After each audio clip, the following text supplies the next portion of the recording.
오늘 이 시간 여러분의 발걸음이 복되어서 우리 2층 그리고 3층 영상으로 예배드리는 모든 성도들에게 크신 은혜가 임하길 주의 이름으로 축원합니다. 오늘 말씀의 제목은 믿음의 명장 이삭이라는 제목으로 함께 은혜를 나누겠습니다. 우리는 이제까지 히브리서 1장에서 10장 여기에서 예수 그리스도에 대해서 깊이 생각하라 라고 하는 말씀을 계속해서 살펴보았습니다. 그리고 이제 11장에서 그 예수 그리스도를 믿는 그 믿음의 삶이 어떤가에 대해서 우리의 삶으로 나타나야 된다고 하는 걸 보여주시기 위하여서 다시금 그 삶에 대한 것을 우리에게 살펴보도록 하시는 말씀이 이제 11장에 나오고 있죠. 지금까지 믿음으로 아벨은, 믿음으로 에녹은 하면서 이 히브리서 11장에 나오는 여러 믿음의 명장들이 믿었던 그 믿음은 무엇을 믿는가 하는 것이에요. 여러분, 바로 말씀이신 예수 그리스도를 믿는 믿음인 줄로 믿습니다. 특별히 이제 여러 믿음의 명장들 가운데서 아브라함을 비롯해서 이삭, 야곱, 요셉 이렇게 4명의 믿음의 족장들을 살펴보겠는데요. 이제 그 중에서 우리 예수 그리스도의 그 기도의 삶, 그리고 말씀 순종의 삶, 또 온유하고 겸손한 성품을 닮아서 살아갔던 사람은 오늘 우리가 살펴볼 믿음의 명장 바로 이삭인 것입니다. 그는 말씀 대신 예수로 그 영이 충만해서 범사가 잘 되고 강건케 되는 축복을 온전히 받아 누린 장본인인 것입니다. 여러분, 예수 그리스도가 누구십니까? 태초에 말씀이 계셨다고 했는데 그 말씀으로 천지 만물을 창조하셨고 또 하나님과 함께 계셨던 말씀인 줄로 믿습니다. 그 말씀이신 예수님이 어린 양 제물로서 이 땅에 오시었고요, 십자가 죽음으로 이 땅에서 모든 죄와 저주와 사망의 문제를 단번에 해결해 주시고 구원을 베풀어 주신 분이 예수 그리스도십니다. 그리고 그분은 하늘로 3일 만에 부활하시어서 승천하시고 하늘 지성소에서 우리를 위하여 대제사장으로서 중보기도의 사역을 하고 계시는 분이셔요. 한마디로 인간의 모든 문제를 해결해 주시는 분은 예수 그리스도, 예수 그리스도, 예수 그리스도인 줄로 믿습니다. 그렇습니다. 인간의 모든 문제를 해결해 주실 그 예수 그리스도를 믿는 믿음 안에서 오늘의 주인공 이삭이 탄생부터가 남달랐던 것입니다. 죽었던 몸과 같았던 그 90세 어머니 사라의 태에서 장차 많은 후손을 보게 될 것이라고 하는 그 하나님의 말씀이 심겨진 거예요. 말씀이요. 그 말씀은 절대 죽은 말씀이 아니라 살았고 운동력이 있어서 그 하나님의 말씀은 사라의 그 세포와 마음과 이 생각까지 말이죠, 완전히 변화시켜가지고 떡두꺼비 같은 그 기쁨의 아들 이삭을 순산하게 됐어요. 근데 여러분, 이삭은 탄생뿐만 아니라 이 죽음 역시 남달랐어요. 평생 잔머리 굴리면서 살고요, 파란만장하게 살고 또 극적인 고난의 생을 살았던 다른 족장들에 비해서 이삭은 그날처럼 말이죠, 그렇게 평탄하고 순탄하게 만사형통의 삶을 살다가 180세에 장수하고 죽었어요. 아버지 아브라함은요 175세를 살았고 아들 야곱은 147세를 살았는데 이에 비해서 180세를 장수했다고 하는 것이죠. 성경에 여러분 이삭의 기록이 적은 것은 그만큼 삶이 아주 평탄했다 이런 뜻 아니겠습니까? 죄 많은 세상 속에서 이삭은 오직 예수로만 살려고 몸부림치면서 세상과 싸워가면서 우리는 그의 삶을 통해서 예수가 보이는 아름다운 삶을 바라보게 되어지는 것이에요.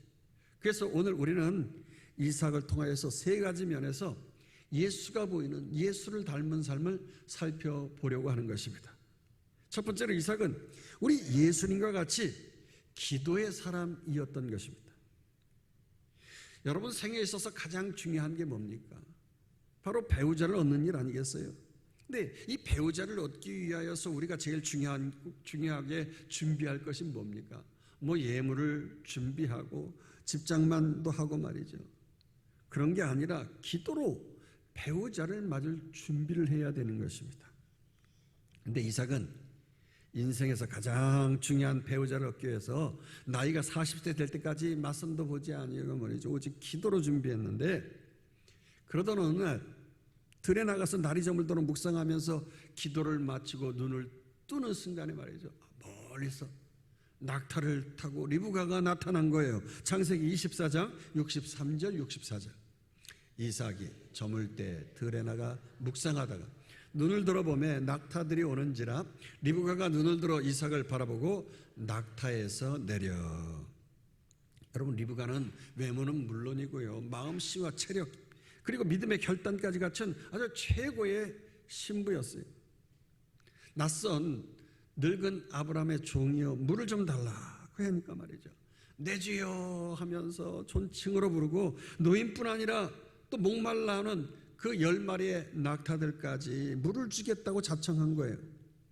여러분, 당시의 우물은 아주 깊이 파져 있어가지고 빙글빙글 사진해 보니까요, 돌아가면서 계단식으로 이렇게 들어가서 물을 퍼서 다시 올라와야 먹을 수 있는데 낙타가 10마리나 됐거든요.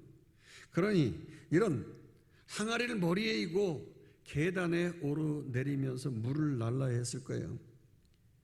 한 마리에 뭐 한 항아리씩만 마시게 해도 10번 내려갔다 올라왔다 하는데 말이죠, 낙타는 뭐 한 항아리 가지고는 되지도 않은 거예요. 엄청난 양을 마시는데 이건 마음씨만 좋다고 자청해서 할 수 있는 일이 아니잖아요. 체력마다도 장미란급으로 말이죠. 번쩍번쩍 하면서 막 탁탁 이렇게 번쩍번쩍 들여야지 먹일 수가 있는 거예요. 근데 여러분, 얼굴만 예쁘다고 손깜빡 안 하고 말이죠, 뭐 한 바퀴에서 들지도 못하고 달달달달 떨고 그러면 이렇게 섬기고 충성할 수가 없는 거, 봉사할 수가 없는 거 아니겠어요? 자, 그러니 인물이면 인물, 뭐 말씨면 말씨, 마음씨면 마음씨, 체력이면 체력, 뭐 갖출 거 다 갖췄는데 거기다 기본으로 또 깔고 가는 게 있지 않습니까? 믿음의 사람답게 믿음의 결단을 한 여인이었던 거예요.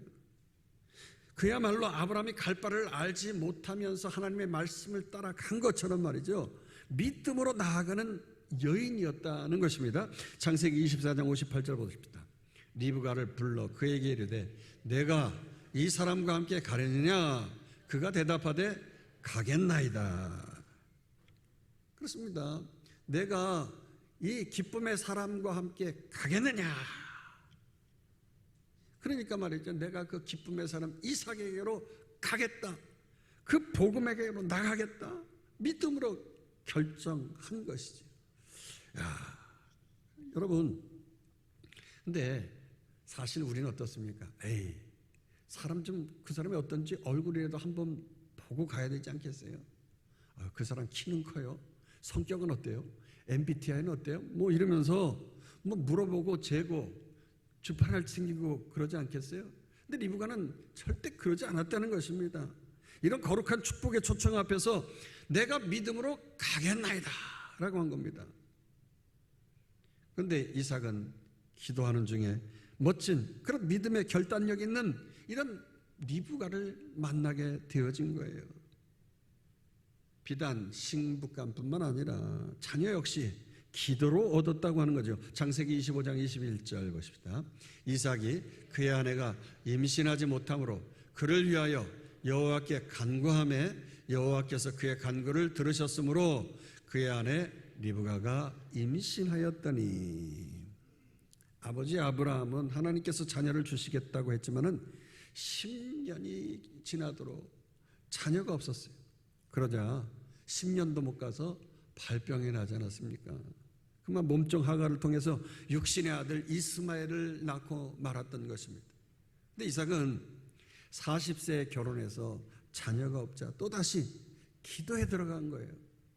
그러다가 10년이 지나고 또 10년이 지나서 20년이 지나도록 애문하면서 인내하면서 기도로 계속 기다렸는데 드디어 60살에 쌍태인 야곱과 에서를 낳은 것입니다. 그뿐 아니죠. 이삭은 아버지 아브라함과 아들 야곱과 손자 요셉에게 이르기까지 모두 세컨드, 서드, 그래서 이 첩들이 있었거든요. 이만큼 리브가가 자신의 사랑이었다고, 오직 한 여인만 사랑했던 사람이 이삭 아니겠어요? 이게 무슨 말입니까?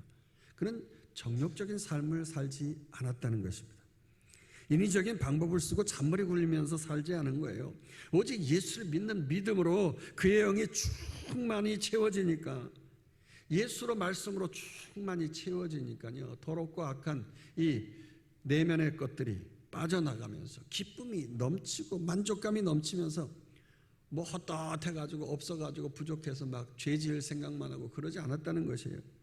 오직 말씀의 통치와 다스림 속에서 만족함을 누리면서 하나님 나라를 이룬 줄로 믿습니다. 두 번째, 이삭은 우리 예수님처럼 말씀 순종의 삶을 살았던 거예요. 평범한 삶을 살았던 이삭도 꼭 한번 극적인 순간을 당하지 않았습니까? 그게 바로 아버지 아브라함이 자신을 결박하고 제단 위에 올려가지고 인신제물로 바치기 위해서 칼을 들어서 죽이려고 할 때 이삭은 제물될 각오로 반항하지 아니하고 아버지께 순종했어요. 마치 예수님께서 내 뜻대로 마옵시고 아버지의 뜻대로 되기를 원합니다 라면서 자신의 뜻을 꺾고 산 제물 되어져서 인류를 구원하기 위해서 순종하셨던 것 같이, 그렇게 이삭은 예수 그리스도를 믿는 믿음으로 죽은 자 가운데서 다시 살리실 것을 믿는 믿음으로 이렇게 순종하면서 살았다라고 하는 것입니다. 그의 말씀 순종의 결과는 놀라웠어요. 환경을 초월하고 엄청난 믿음의 역사를 많은 사람들에게 간증할 수 있게 되었어요. 그게 뭐냐? 공교롭게도 이삭은 아버지 아브라함이 경험했던 큰 중년의 재난을 장소까지 똑같이 당하게 됐어요. 이때 아버지 아브라함은요, 흉년이 들었을 때 피해서 물자가 풍부한 이집트로 내려가고 말지 않았습니까? 그러나 이삭은 풍성해 보이는 그 이집트, 애굽으로 내려가지 않고 이 땅에 머물라 라고 하신 그 하나님의 말씀을 순종했다고 하는 거예요. 계속해서 순종하고 있는 걸 볼 수 있잖아요. 우리 창세기 26장 3절 4절 읽습니다. 이 땅에 거류하면 내가 너와 함께 있어 내게 복을 주고 내가 이 모든 땅을 너와 내 자손에게 주리라. 내가 내 아버지 아브라함에게 맹세한 것을 이루어 내 자손을 하늘의 별과 같이 번성하게 하며 이 모든 땅을 내 자손에게 주리니 내 자손으로 말미암아 천하 만민이 복을 받으리라. 그렇습니다. 풍성한 세상 나라 애굽, 그 땅이 아무리 잘 먹고 잘 살 것 같이 보여도요, 결국 거기는 하나님의 말씀이 없는, 하나님의 통치와 다스림이 없기 때문에 무너질 그 지옥과 같은 나라였던 것입니다. 그러나 아무리 흉년이 들지라도 거기에 하나님의 말씀에 순종하고 말씀의 통치와 다스림을 받으니까 바실레의 하나님 나라 천국이 그 땅에 이루어지는 것이고요, 환경을 뛰어넘어서 풍성함을 누릴 수 있게 되어지는 거예요. 지금 남들은 흉년 때 다 죽겠다고 난리예요. 근데 이게 웬 은혜고 웬 사랑인지, 이삭은 죽지 않고 살아남는 것뿐만 아니라 그것만 해도 다행이라고 생각하고 여길 그때 100배의 축복을 얻고 거부가 되었다고 하는 거 아니겠습니까? 여러분, 제 아무리 아버지 아브라함이요 거부라고 말하지만은 사실 그 재물이 어떻게 얻어진 재물이에요? 하나님 없는 나라, 세상 나라, 말씀이 다스리지 않는 이집트 땅에 가가지고 마누라 팔아먹고 말이죠. 그래가지고 그 이집트 바로 왕에게 망신당하고 쫓겨나가지고서 말이죠, 어거지로 얻게 된 그 물질의 복 아니었습니까? 그 세상에 가져다 둔 물질은 부작용이 생기기 마련인 거예요. 여러분, 아무리 좋을 것 같아도 이거 세상 나라 만몬 우상, 이거 있으면 있을수록 불의한 재물이 되어지는 거거든요. 그래서 의가 깨지는 거예요. 디카이오스네. 그 형제간의 의가 좋다, 사이가 좋다는 그 의가 깨지고 부작용이 생기는 거예요. 그래서 우리 믿음의 사람들은 그 물질 만문신을 하나님의 전에 가져가서 그 물질 가운데 내가 번 것 하나님 앞에 드리면 내가 먹고 살 수가 없습니까? 하나님께서 그래 너 이거 먹고 살아라 하면서 10분의 1은 내 것이다. 하나님께 바치라는 거죠. 그래서 이거 하나님 앞에서 떼어 바치면서 지글지글 태워서 이거 하나님 받아 주시옵소서. 그러면서 내 삶 속에서 이 만문신으로 사는 것이 아니라 하나님으로 인하여 살아가겠습니다라는 이 믿음의 고백을 할 때 거기에서 하나님의 의가 나타나게 되는 거예요. 할렐루야. 여러분, 이 만문 우상신, 이 이집트에서 마누라 팔아먹고 얻은 그 물질, 그 불의한 재물이 아브라함의 가정을 어떻게 망쳤습니까? 애굽 땅에서 가져온 그 재물, 여종 하갈로 말미암아서 아들 이스마엘을 낳고 불의한 가정이 되고 말지 않았어요. 의가 깨지고 말이죠. 자손 대대로 오늘날까지 저 중동 지역에서 서로 간에 이 자식들의 싸움이 일어나고 있는데 그 이스마엘로 인하여서 그 불의한 역사를 써나갔기 때문에 그런 싸움이 일어나게 된 것이죠. 그러나 여러분, 이삭은 어떻습니까? 오늘 말씀에 무조건적으로 순종하고 믿음으로 그 흉년이 들어서 감으로 메마른 땅에 남았는데 메말라 죽기는커녕 물 한 방울 없는 그 메마른 땅에 하나님의 말씀을 의지하고 이곳에 남으라고 그러면 복을 주겠다고 해서 그 복 주시마 약속하신 말씀을 믿고 믿음의 씨를 심은 거예요. 그 풍성한 놀라운 축복을 받았는데 그해 100배 결실 얻은 거예요. 남들은 아유 이 흉년에 안 된다고 심어도 말라 비틀어져서 안 된다고 하는데 믿음으로 심었더니 하나님께서 흉년 때 거두게 하셨으니 말이죠. 100배 결실을 거두게 하셨는데 아니 생각해 보세요. 뭐 곡식값은 부르는 게 값이에요. 그러니 순식간에 거부가 되어진 거죠. 창세기 26장 12절 13절 보십시다. 이삭이 그 땅에서 농사하여 그 해에 100배나 얻었고 여호와께서 복을 주심으로 그 사람이 장대하고 왕성하여 마침내 거부가 되어. 아니 지금 말이야 바른 말이지. 농사는 저 이집트 같은 나일강 삼각주가 형성되어진 그 푸르고 기름진 땅에 가서 농사를 지어야 제대로 거둘 수 있는 거지. 아니 메마르고 그 지금 모래 사막 그 가나안 땅 그 그랄 땅에다가 그것도 흉년의 때 무슨 농사를 짓고 100배 결실을 거두냐 하는 거예요. 여러분 이건 전적인 하나님의 은혜로 되어진 줄로 믿습니다. 하나님 말씀에 순종해서 믿음으로 믿음의 역사를 이루게 되어진 것입니다. 자 이렇게 이삭이 100배 축복을 받고 거부가 되어지자 주변의 블레셋 땅에 사는 사람들이 시기하고 음모를 꾸미기 시작한 거예요.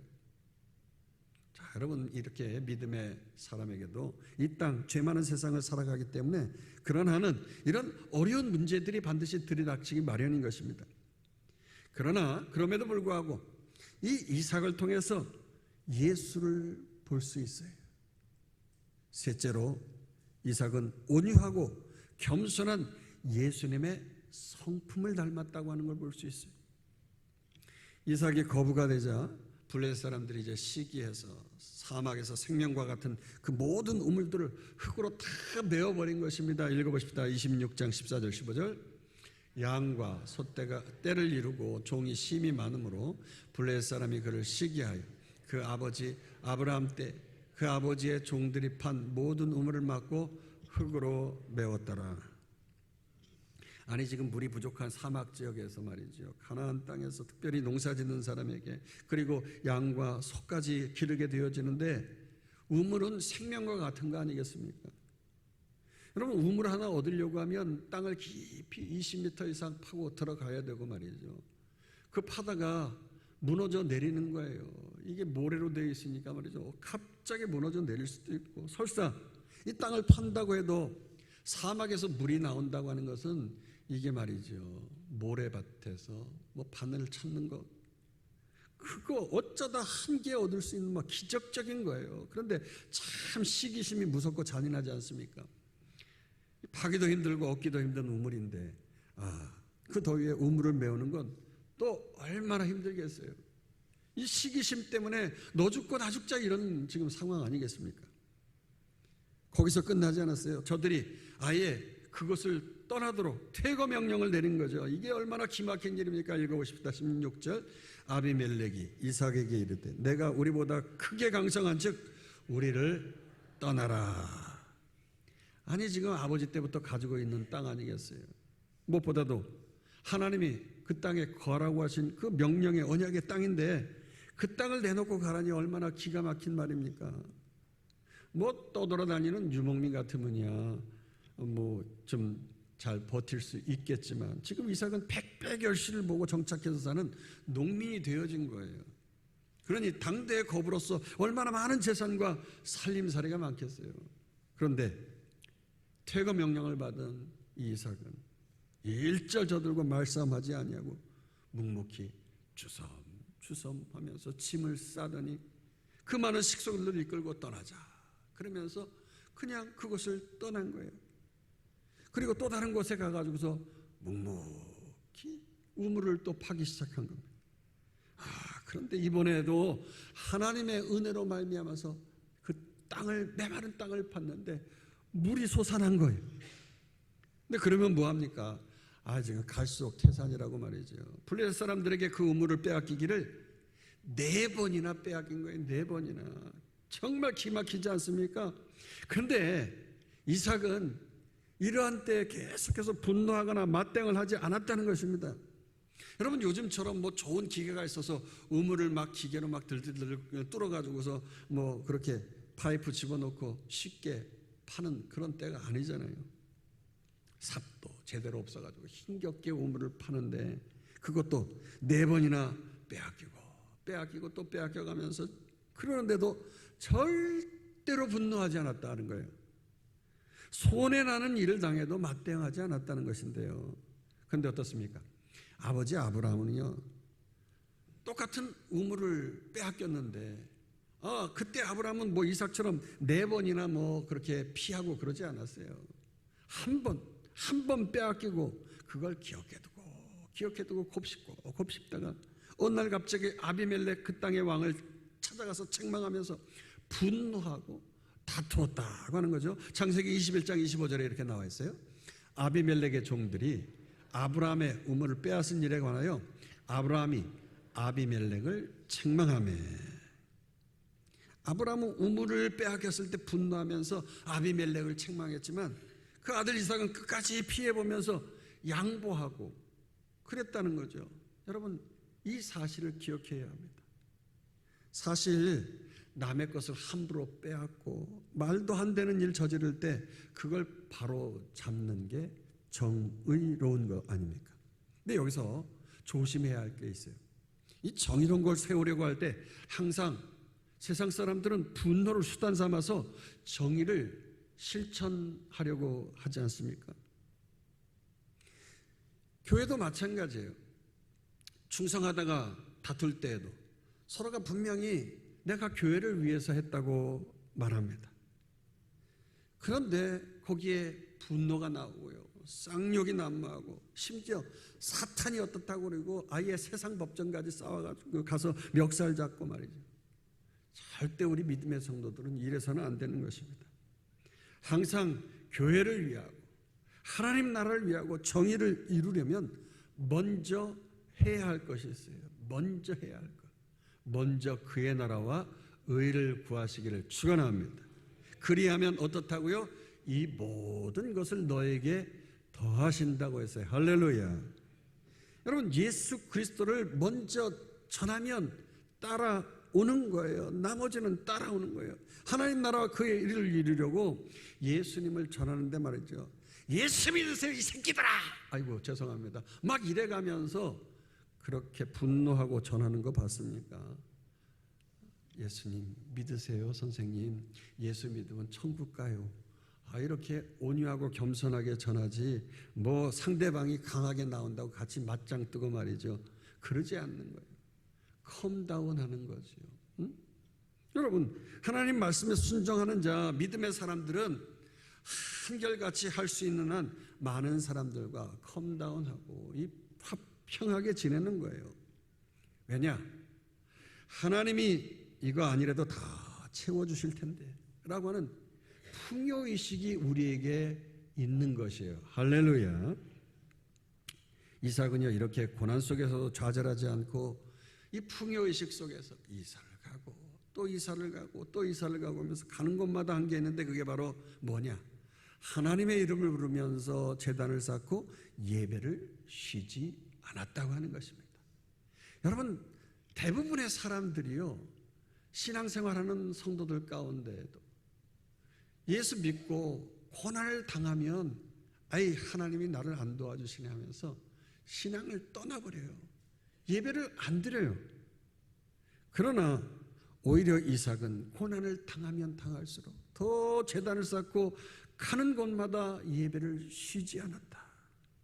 그러면서 또 한 게 있는데, 낙심하지 않냐고 또 우물을 팠다는 거예요. 다 그냥 완전히 부도나고 망해버린 인생, 내 팔자 끝장났는데 주저앉고 울고 있지 아니하고 다시 또 우물을 팠다는 거예요. 그랬더니 정말 기적적으로 우물을 팔 때마다 물이 솟아날 뿐 아니라 결국 블레셋 사람들도 이런 이삭의 축복된 모습을 보면서 두 손 두 발 들고 말이죠, 하나님이 살아계시다고 간증하지 않습니까? 창세기 26장 25절 보십시다. 이삭이 그곳에 제단을 쌓고 여호와의 이름을 부르며 거기 장막을 쳤더니 이삭의 종들이 거기서도 우물을 팠더라. 제단을 쌓고 또 우물을 팠어요. 빼앗겼고 떠나고 다시 정착할 때마다 기쁘고 기쁘도다, 항상 기쁘도다, 나 주께 왔사오니 복 주옵소서. 할렐루야. 가는 곳마다 하나님 앞에 복 달라고 예배하고 또다시 우물을 판 거예요. 그랬더니 또 우물 파는데 성공하고 시온에 들어가 뻥 뚫리면서 블레셋 사람들이 이걸 본 거예요. 창세기 26장 28절 29절 계속했습니다. 그들이 이르되 여호와께서 너와 함께 계심을 우리가 분명히 보았으므로 우리의 사이 곧 우리와 너 사이에 맹세하여 너와 계약을 맺으리라 말하였노라. 너는 우리를 해하지 말라. 이는 우리가 너를 범하지 아니하고 선한 일만 내게 행하여 내가 평안히 가게 하였음이니라. 이제 너는 여호와께 복을 받은 자니라. 그렇습니다. 우리 성도들은 이삭처럼 이렇게 온유하고 겸손하게 우리 주님과 같은 성품으로 살아내야 하는 것입니다. 그래야 주변에서 하나님께서 너와 함께 하심을 분명히 보았다고 하면서 우리와 화친하자면서 그 화목을 요구하고 나오게 되어지는 거예요. 그렇습니다. 우리가 복을 받아도 주변 원수까지도 인정하는 이런 축복받기를 주의 이름으로 축원합니다. 비록 시련이 오고 파놓은 우물을 빼앗기고 온갖 서러운 일, 어려운 일을 당해도 절대로 믿음의 사람은 분노하거나 낙심하지 말기 바랍니다. 오히려 온유함으로 대처할 때 주변의 사람들은 하나님의 살아계심을 바라보면서 하나님을 만나는 좋은 기회가 되는 거예요. 그러다가 결국 그 이삭의 생애 180년 가운데 드디어 믿음의 하이라이트를 보여주는 사건이 나오게 되어지는데, 그게 바로 오늘 본문 히브리서 11장 20절 한 절 읽은 내용 읽어보십시다. 믿음으로 이삭은 장차 있을 일에 대하여 야곱과 에서에게 축복하였으며, 사실 이 말씀은 믿음의 하이라이트라고 보다도 이삭의 삶에 있어서 가장 부끄럽고 안타까운 가정사인 것이죠. 말년에 영과 육의 눈이 어두워진 이삭은 하나님 말씀 대신에 자신의 인간적인 기준에 따라서 쌍둥이 에서 그리고 야곱 두 아들 중에서 에서를 다 사랑해가지고서 첫째인 에서에게 몰래 축복을 해 주려고 한 거예요. 여러분, 이스라엘 사람들은 축복할 때 모든 사람들 앞에서 축복을 하거든요. 가족들 앞에서 말이죠. 근데 에서는 몰래 숨어서 내가 사랑하는 내 편애하는 아들만 축복해 주겠다고 한 거예요. 왜 그래요? 에서는 딱 봐도 듬직하고 말이죠. 세상적으로 어딜 내놔도 부족한 게 하나도 없는 거예요. 인물이면 인물, 성품이면 성품. 어머니 리브가를 닮아가지고 힘도 좋고 씩씩해가지고 사냥도 잘하는 거예요. 요즘 말로 말하면 고액 연봉 받아가지고서 말이죠. 용돈도 아버지에게 두둑히 드리고 맛집 모셔다 드려가면서 말이죠. 별미를 대접해드리는 그런 기쁨의 아들 아니겠습니까? 게다가 남자답게 털도 북실북실 많고 사나이 중에 사나이 아닙니까? 그런데 둘째 야곱은요, 엄마 치맛복에 쌓여서 부엌대기 일을 하는 거예요. 요즘이야 뭐 앞치마 두르고 뭐 음식 잘하는 남자 뭐 인기 좋고 뭐 그러잖아요. 근데 얼굴에 털도 없고 남자답게 생기지 않은 거예요. 그러니 말이죠, 요즘 놀라는 거는 그런 걸 제가 보았어요. 운동을 하면서 이제 PT 하는 선생님에게 처음 할 때는 이제 PT 이렇게 하라고 저렇게 하라고 이제 가르쳐 주는 이제 그걸 PT라고 하는데, 그걸 받게 되어질 때 이 선생님이 근육이 막 울퉁불퉁한 선생님 이렇게 들고 뭐 이렇게 하라고 막 가르쳐 주는 거예요. 그래서 유심히 관찰을 하는데 뭔가 다르긴 다르다. 근데 뭔가 다른데. 근데 갑자기 얼마 지나서 문득 바라보았는데 그냥 겨털이 없더라고요. 깜짝 놀라서 남자가 겨털이 없지? 그런데 뭐 그분만 그런 줄 아는데 오늘 그 선생님이 안 오셔서 제가 가르쳐 드릴게요 하는데 또 그분도 없어. 근데 또 벽에 여러 막 헬스 이렇게 막 1등 하신 분들 막 상 타고 막 이러고서 찍은 사진이 있는데 보니까 다들 없더라고요. 여자나 남자나 다 밑거리에 거기가. 그러니까 자기 관리를 그렇게 이제 하는 거예요. 근데 뭐 저희들처럼 말이죠. 뭐 이렇게 그냥 아저씨들은 그냥 뭐 자기 관리가 좀 안 돼서 그러는지 그냥 뭐 대충 그냥 하면서 뭐 이렇게 하지 않습니까? 아무튼 그 젊은 아이들도 요새는 말이죠. 다 자기 관리를 그렇게 잘해가지고 뭐 길거리 다녀도 뭐 다 그냥 뭐 근육질이고 막 다 겨털도 다 그냥 없고 막 다 그러더라고요. 근데 여러분 고대 사회에 있어서는요, 털이 북실북실 나고 말이죠, 근육질이고 사냥을 잘한다고 하는 건 이건 최고의 고액 연봉을 받는 그러한 생활을 한다고 하는 사람인 거예요. 근데 지금 야곱은 엄마 치마폭에 쌓여가지고 부엌대기에서 아무짝에도 쓸데없지 그렇게 일하고 있는 거죠. 그래도 이삭은요, 리브가가 임신을 했을 때 하나님께 기도해서 이런 말씀을 받지 않았습니까? 동생 야곱이 형 에서보다도 강하겠고 큰 자 에서가 이런 자 야곱을 섬기리라고.